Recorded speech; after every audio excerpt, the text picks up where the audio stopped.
habeen wanaagsan daawadayaal waa barnaamij ku saabsan daryeelka caafimaadka qofka bini'aadamka ah waxaa barnaamijkadina socodsiinayaan Muna Maandeeq iyo sidoo kale Xadiif Ciidiid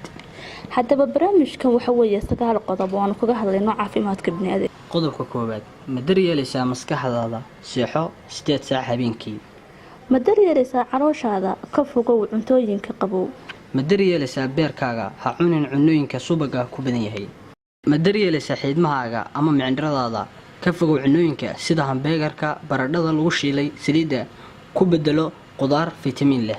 ma daryeelaysaa keliyahaaga cab maalintii biyo badan ma daryeelaysaa keliyahaaga ha cabin biyo badan ma daryeelaysaa keliyahaaga inta aadan seexan kaadi oo seexo kaadi haysta oo maran ma daryeelaysaa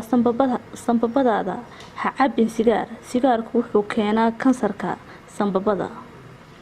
ma daryeelaysaa wadnahaaga ha isticmaalin cusbo badan oo iska ilaali cunnooyinka cusbada ku badan tahay ha moogaan barnaamijkan habeen kasta oo Arbaca kala soco jananka hol waa anigoo Muna Maandeeq iyo sidoo kale Xadiif Ciidiid bile